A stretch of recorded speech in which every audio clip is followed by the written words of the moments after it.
I want everybody to see something right here. You see this right here? Well, you can't really see it, but this right here. I'm currently working on a new song for another EP I want to make, but I'm already having trouble with it. But that's not the point of this. That's probably for another video. But other than that, what's going on, guys? It is Shay here. Welcome back to another video, and today, everybody, we're going to be talking about my thoughts, and technically, I guess you could say my review on The Mountain from Gorillaz, their newest album that they have put out. And I've actually been willing, or been kind of thinking of doing this video a lot sooner. I was actually thinking about doing this video the day after The Mountain came out, when I got my own personal copy of, you know, the album that I pre-ordered. And yeah, so I may not explain and, like, you know, really do a lot of stuff right here, because like, you know, like, explain a lot of the songs or whatever. I'm just gonna give, like, my thoughts on every song, maybe give them a rating, give my least favorite, most favorite song off the album, and yeah. So I guess I'm going to start this off. I figured that I'd do this video after, you know, already being burnt out after trying to work on this song here. So yeah, with that being said, let's begin. So this is my personal copy of The Mountain. It is I have it in CD form here, and this is unrelated to Gorillaz, but I found this at a Walmart Monday, and it was they had two copies of this album, and I was stoked to see it. I mean, I listen to Foo Fighters like that, dude, but I still love them, and I still want to collect their albums. I actually have one Foo Fighters CD. I think it's Best of You, that album, the double album of theirs. So yeah, anyways, but yeah, The Mountain. I'm going to just go straight forward into this. This is a fucking amazing album. Like, I thought that I never thought, like, not for a single second, that Gorillaz would not hit on this album. Like, they had already released, I think, how many singles? 5 singles? They had released The Happy Dictator, The Manifesto. We're gonna go in order here. The Happy Dictator, The Manifesto, The God of Lying, The Hardest Thing, in Orange County, and those were the last singles that they had released. But I never thought for one second that Gorillaz this album was going to be shit. And this thing is the furthest from being a shitty album. Like, every album I own on CD, like, or own as, like, you know, physical media, like CD, vinyl, cassette, anything like that, which I don't have cassettes yet. I do plan on getting some. But anything I have, every album I have over here on this, and even some that aren't officially released as an album that I have burned on, like, CDs and everything, all of them are, like, damn near 10 out of 10 albums. Not damn near. All of them are 10 out of 10 albums. Like, and this is added onto my collection. Same with this Color and the Shape album from Foo Fighters that I have as well. And also there was you could technically say that they had released 8 singles, because they had released, you know, they did that short film for, that had The Mountain, Moon Cave, and The Sad God in it. And I want to go ahead and jump straight into this, dude. I don't have a official ranking of, like, you know, from all the songs down, because I still haven't listened to the bonus tracks yet, which I don't have, like, the deluxe edition of that album, but I'm pretty sure you can probably hear them on, like, YouTube or something like that. So let's go ahead and start off with the songs. So the first song, actually, you know what, we're gonna take the booklet, even though I know the track list, but I will take it out just to be on a safe side. And also, I have not listened to this on CD. I listened to this with my big sis. The first song that we have here is The Mountain, and it features Dennis Hopper and a bunch of other people who were featured prominently also on the album. And one notable person, if I'm probably gonna butcher their name, Anushka Shankar. She's prominently featured on the album, dude. Like, Dennis Hopper, from what I know, I think Dennis Hopper is dead. And some people were saying what's his name? How a lot of, like, features on the album are from, you know, like, Gorillaz, like, people that had sang on Gorillaz songs before, or had done something relating to Gorillaz, like, or with Gorillaz before, and are now dead.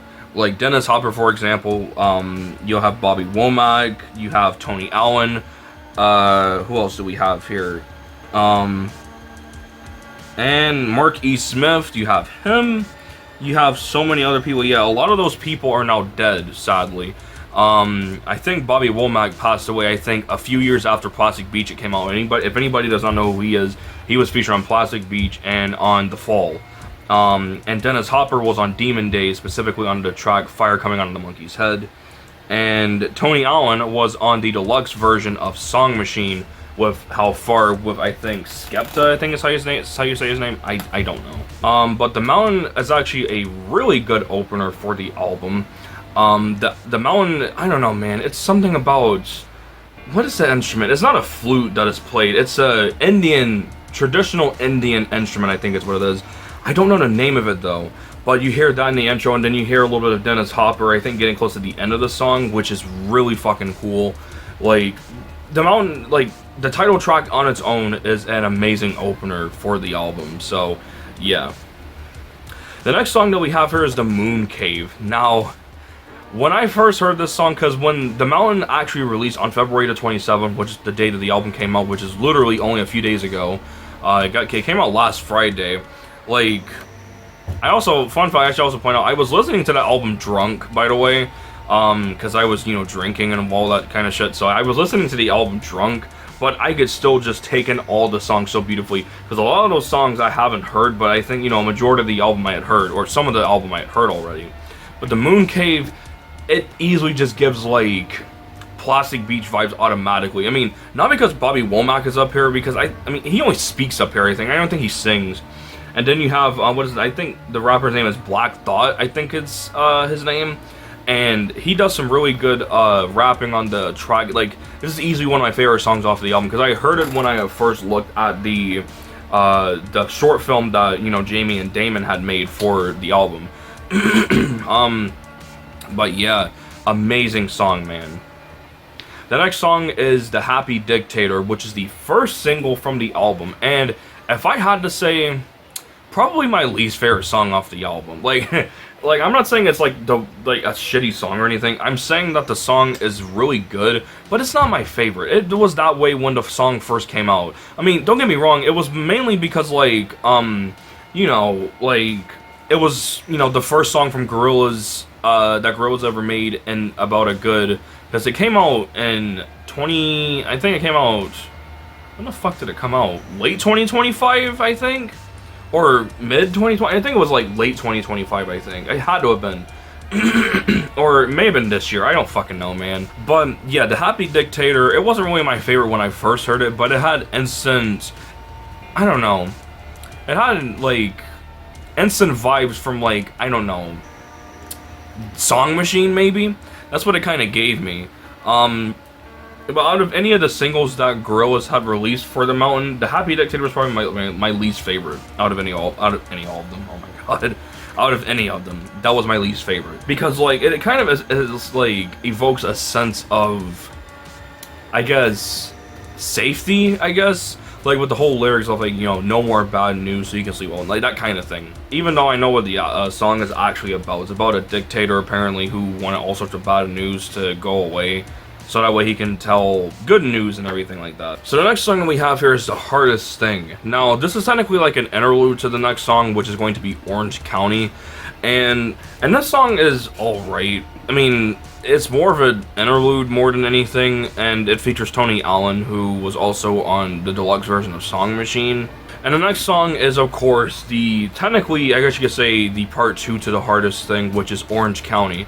And out of any of the singles, like, that were released, it's probably my second favorite that was released. I don't know. I listened to it a lot before the album actually came out, and it was a really good song. And still is a really good song. And yeah, beautiful, dude. And it's probably one of the most more emotional songs off of the album, because apparently when Orange County first came out as a single, a lot of people had said that, like, that they could not stop crying to the song and all that kind of stuff, which makes sense. It's an emotional song, so yeah. The next song is The God of Lying, which happens to be more than likely my favorite song off of the album. When The God of Lying was first released as a single, I fell in love with the song, dude. It didn't sound like your average Gorillaz song. It sounded it just sounded new, which I loved. Because The Happy Dictator I wasn't really impressed with that much. Then The Manifesto sounded a tad bit different and new. And then when The God of Lying came out, I was just like, wow, man, like, this doesn't even sound like normal Gorillaz. It sounds like new. It sounds a whole lot, well, not a whole lot different, but just sounds so much more different than normal Gorillaz albums. Like maybe then, well, of course, Cracker Island was like a whole different sound and theme. But yeah, dude, like it was this is fucking amazing. Like I love The God of Lying, and it features Idols, who is a rapper, I believe. And I don't know, a really good song. Like it kind of sounds like a, I guess you could say a buffed version of, or not a buff, but a, like a self-titled, a song from Gorillaz, a self-titled album from a different, or like an alternate universe. That's what I think The God of Lying is kind of like, and I love this fucking song, dude. It's just different from your average Gorillaz song, and I fucking love that. The next song is The Empty Dream Machine. Now, this song didn't really impress me that much at first when I first heard it, but I may have to give it another listen because I did, as I said, I listened to The Mountain a good amount ever since it came out. And I'm gonna listen to it on CD soon, but for right now, it's but for right now, from what I remember, this song didn't really impress me that much. But the closest I'm gonna give it is a 9 out of 10 for right now, because I remember the song wasn't that great to me. The next song we have here is The Manifesto, which was the second single released from The Mountain, and the song was okay. It was an alright song. And it features Truno and Proof. And Proof, I also forgot to mention, he was a rapper for D12, I think? I don't know. But I know he was a rapper, and he died way back in 2006, apparently. And that's the person we hear in the other half of the song. And it's the longest song off the album, too. It's 7 minutes. And even on like streaming services like Spotify, they actually split the song up into 2 halves. You have the first part of the song, and then the second part, which sounds, the second part of the song kind of has like a lo-fi kind of vibe and chill, and I like that. It just sounds so beautiful on the other half of the song. Oh, I don't know, man. For anybody who knows what I'm talking about, yeah, that's what I'm talking about, man. It just has a nice, I guess, nice vibe and chill vibe to it. I love it. The next song is The Plastic Guru, and this song was pretty good as well. I don't know, it's pretty good song. And yeah, that's all I really have for that. The next song is Delirium, which features Mark E. Smith, and this song sounds like it came straight out of, like, I don't know, it has more of a rock feel to it. I don't know, and that's why I love this song a lot, dude. It just, like, it's literally what somebody said on Reddit or whatever, a part 2 to Glitter Freeze. It's literally something you would hear straight out of Plastic Beach. Like, Delirium is an amazing song. It's up there, it's like easily top 5 favorite off the album. I love that. And we're gonna move on to the next song while we're here, and that is indeed Damascus, which I also forgot to mention was the only other single that was released. So now I believe they released 6 singles. I think it was 6 singles, I don't know, because Damascus I also forgot I think this came before The Hardest Thing in Orange County. So yeah. Damascus, I don't know, man, it kind of has that feel-good vibe. It kind of sounds like something that you would hear from Song Machine. Like, a lot of these songs either sound like something you would hear from Plastic Beach or from Song Machine.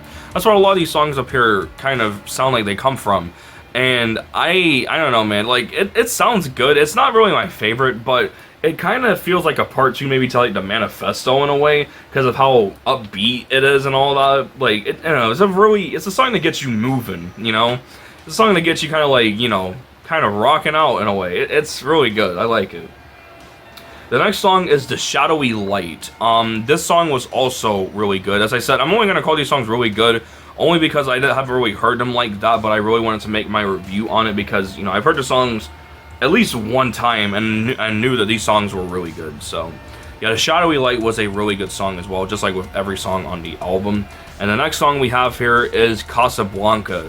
Now, this song features Paul Simonon, who I think is the bassist for, I think he's either the bassist or the singer for The Clash, and he's been featured on a lot of Gorillaz songs, and he's also gone on live shows with them as well.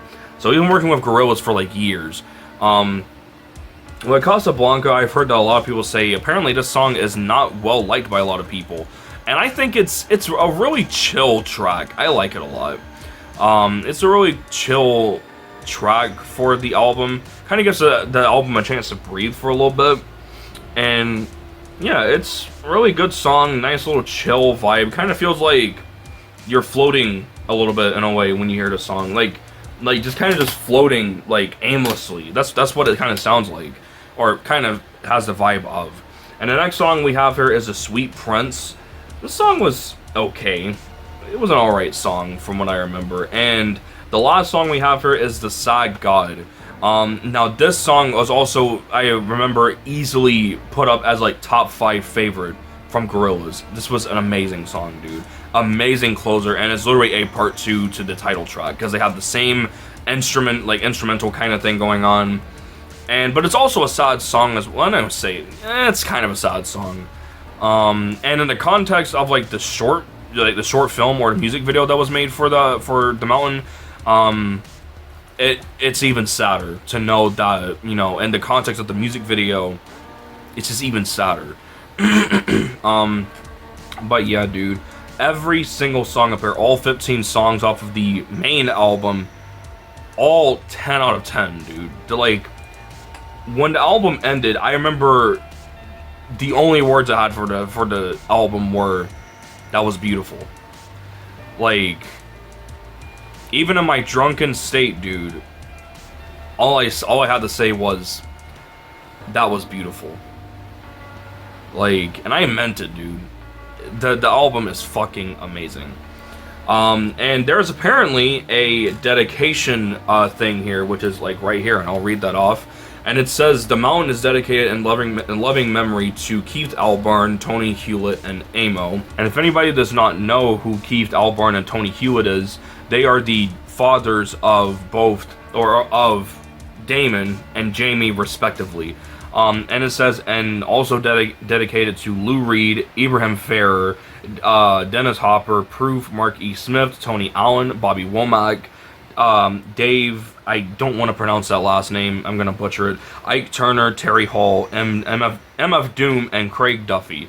So, that's a lot of dedication to a lot of people in this album. And if you don't know who a lot of those people are, they were featured on a lot of Gorillaz songs, like hell, even pre-Plastic Beach. Like Ibrahim Ferrer, he was on Latin Simone, the Spanish version of the song, and it's played in certain live shows. Lou Reed was on Some Kind of Nature on Plastic Beach. We already know, like, everybody already knows who MF Doom is, so yeah. So many people on this album that were bung up here. And for those who don't know what the message that the Mountain is trying to give, or is trying to, like, you know, convey, it's about, I guess, I've heard that it's about reincarnation, or like rebirth in a way. Like, if the music video wasn't any, like, if the music video was if it was any evident from the music video, it's mainly about rebirth. And this song, or this album, is 10 out of 10, dude. I would probably even go, I'm probably just glazing at this point, but I would probably even go as far as to say that Gorillaz probably dropped Album of the Year.